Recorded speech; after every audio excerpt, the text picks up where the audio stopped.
Os linfomas malte gástricos. Os linfomas maltos primários são uma entidade comum, sendo responsável por 3 a 5% das neoplasias gástricas. Os linfomas originam-se de um tecido linfonoide associado à mucosa malte. Tais tumores têm as características de se originarem em locais onde inicialmente não existe tecido linfóide, como o estômago. O linfoma malte do estômago pode se apresentar histologicamente como uma doença de baixo grau, com a predominância de pequenas células linfóides, ou como uma doença de alto grau, com grandes células blásticas. Pode ser reconhecido tanto como componente de baixo como de alto grau, sugerindo forte progressão local tumoral. Pode passar, por favor. O diagnóstico do linfoma malte baseia-se principalmente na histologia, tanto na presença de células anormais, como no diagnóstico de agentes relacionados com que é a H. pylori. A alimentação deve ser coletada com poucas biópsias, pois um bom número achado de linfócitos malte no estômago mimetiza o de gastrite crônica. Sistemas dispépticos inespecíficos e dor epigástrica persistente são os sintomas mais comuns na apresentação da doença, seguido por hemorragia digestiva, anemia e perda de peso. Pacientes com linfoma malte de alto grau podem ser submetidos a várias formas de tratamento, normalmente associados, por exemplo, com tratamento cirúrgico, seguido de quimioterapia, ou quimioterapia seguida por radioterapia. Pode passar. Adenocarcinomas. A neoplasia gástrica é a mais comum. Ela tem 95% dos tumores malignos estomacais e é a segunda causa de óbito de câncer no mundo. Os fatores de risco, a maior parte é esporádico. De 8 a 10% envolvimento familiar, mutações genéticas no GNP53 e no BRCA2. Mutações no caderina, no H. pylori é o maior fator de risco.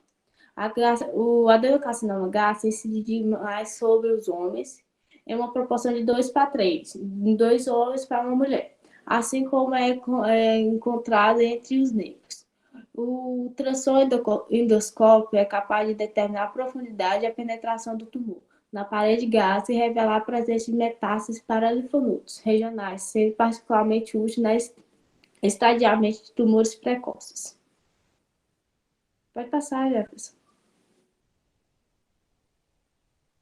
Ainda, a sequência carcinogênica das infecções pelo H. pylori, ela segue como a gastrite crônica, atrofia glandular, metaplasia intestinal, displasia e adenocarcinoma do tipo intestinal. Com relação ao câncer gástrico, o estudo mais longo que a maioria do número de pacientes mostrou a erradicação da H. pylori é capaz de reduzir a incidência de câncer gástrico apenas nos indivíduos sem alterações histológicas, atrofia ou metaplasias prévias. Para esclarecer a efetividade da mucosectomia como tratamento curativo de câncer gástrico precoce, realizaram-se uma revisão com 1.832 casos de 12 instituições japonesas. A ressecção completa foi obtida em 1.353, em média 73,9% dos casos. Nos casos de ressecção incompletos, o câncer residual foi tratado com sucesso por endoscopia ou por cirurgia. Jefferson. Os tumores estomacais gastrointestinais. O tumor estromal gastrointestinal é uma neoplasia mesenquimal relativamente rara, acomete o trato gastrointestinal. Em todos os segmentos desse estômago inferior até o ânus e mais raramente na cavidade oral, árvore biliar e fígado. A verdadeira incidência é desconhecida.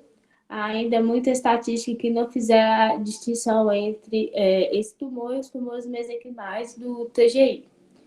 O GIST mais comum no do trato gastrointestinal é o de localização, de localização gástrica de 50% a 70%.